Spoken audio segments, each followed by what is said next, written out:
134వ వర్ధంతి చాలా గొప్పగా ఘనంగా జరుపుకుంటున్నాం. నేటి యువత, నేటి తరం ఆయన్ని ఆదర్శంగా తీసుకోవాల్సినటువంటి అవసరం ఉంది.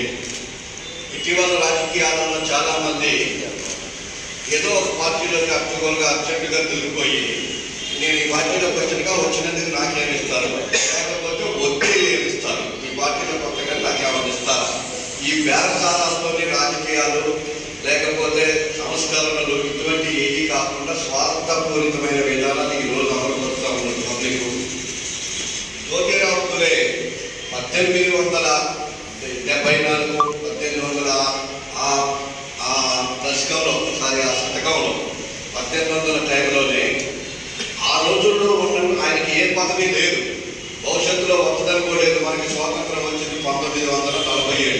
అంటే అసలు మనం 1847, 1860లో ఏ పరిస్థితుల్లో ఉన్నామంటే రవాణా సౌకర్యాలు ఉండవు, పోవటానికి దారి లేదు, లేకపోతే చదువుకోవడానికి బడి లేదు, ఉండటానికి ఇల్లు లేవు, అడవులు గుట్టలు. అటువంటి తరుణంలో ఈ దేశంలో ఉన్నటువంటి తాడిత పీడిత ప్రజలు అలుగారిన వర్గాల కోసం పని చేసి ఏదో ఒక త్యాగం చేసి జనాన్ని మనం సరైన మార్గంలో నడిపించడం కోసం పోరాటం చేయాలని చెప్పి భార్యాభర్తలు ఇద్దరు కూడా కంకణం కట్టుకొని నడుము బిగించి పోరాటం చేయడం మొదలు పెడితే మరి ఇన్ని సంవత్సరాల తర్వాత కూడా అటువంటి మహనీయుడు వెనకబడిన కులాల నుంచి వచ్చినటువంటి వ్యక్తిని ఈ రోజు కూడా స్మరించుకుంటూ మనం ఈ విధమైన కార్యక్రమం చేసుకుంటాము. ఆయన ప్రధానమంత్రి గారు లేకపోతే సర్పంచ్ చేయలే, లేకపోతే ఏది చేయాలి, సర్వీస్ పేద ప్రజలకు అవసరమైనటువంటిది కష్టాలలో ఉన్న వారికి ఏం చేయాలో అది చేయడం వల్ల అతను మహనీయుడై. మనల్ని ఏమంటారు, ఇప్పుడు మనం చేసే పనులు ఏమంటారు, ఎవరికి సర్వీస్ చేసే ఆలోచన లేదు, ఎవరికి ఏం లేదు. కానీ దాని పాటికాలం నా పేరు పేపర్లో జిల్లా ప్రెసిడెంట్ కంటే ముందు ఉండాలా, ముఖ్యమంత్రి కంటే ముందు ఉండాలా, నాది వెనకెత్తుకు వచ్చింది, నన్ను ఏమనుకుంటున్నారు, నా స్థాయి ఏమనుకుంటున్నారని మనం అందరం మాట్లాడతాము. కరెక్ట్ కాదు.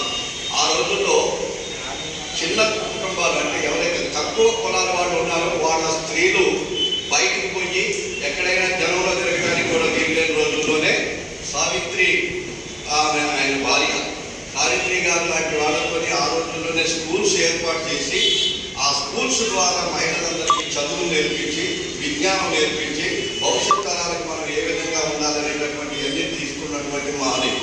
అలాంటి ఆ రోజుల్లోనే ఏదైతే పేద దళిత గిరిజన అటువంటి వాళ్ళందరూ అందరి కోసం కూడా పోరాటం చేసి వీళ్ళందరికీ సమాన హక్కులు కల్పించడం కోసం ఉద్యమం చేసినటువంటి నేత పూలే గారు. కాబట్టి మనం కూడా ఇప్పుడు నిన్న మనకు ఒక ఆయన చనిపోయారు, సిపిఐ పార్టీ నాయకుడు. ఒక్క నిమిషం ముందు కూడా ఆయన చనిపోతారని ఆయనకి తెలవదు. మరి అట్లా నిలబడి నాలాంటి మాట్లాడుకుంటే ప్రభుత్వం పడిపెట్టారు.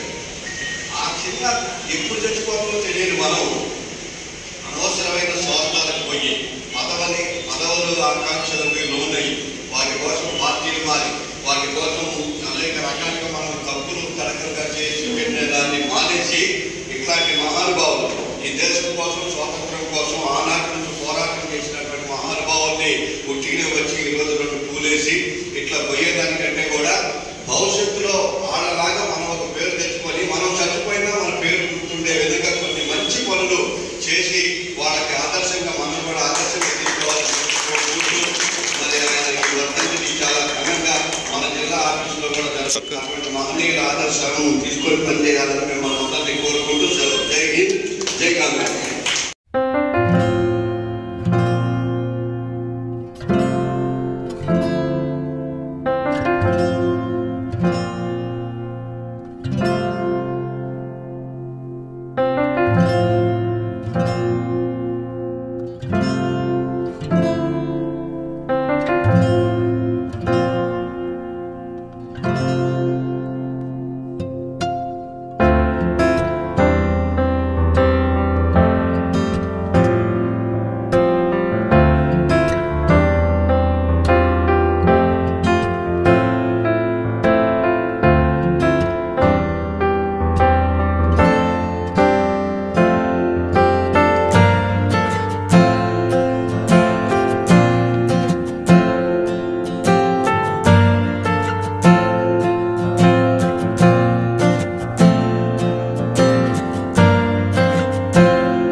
ఈ రోజు జిల్లా కాంగ్రెస్ పార్టీ ఆధ్వర్యంలో మహాత్మా జ్యోతిరావు పూలే వర్ధంతిని ఘనంగా నిర్వహించుకోవడం జరిగింది.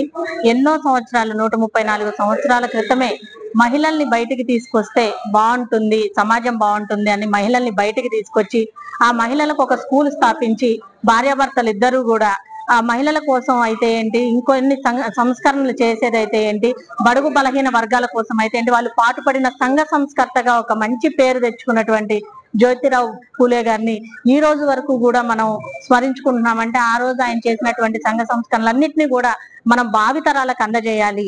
భావితరాలకి ఆ రోజు జరిగినటువంటి వాటిని చెప్పి వాళ్ళని అటువైపు ఆ మార్గంలో ప్రయాణం చేయాలే విధంగా చేయాలి అని చెప్పేసి ఈ రోజు మహాత్మా జ్యోతిరావు పూలే గారి వర్ధంతిని ఘనంగా నిర్వహించుకోవటం జరిగింది. అలాంటి సంఘ సంస్కర్తలు ఉన్నటువంటి దేశంలో పుట్టినందుకు నిజంగా చాలా గర్వపడుతున్నాము.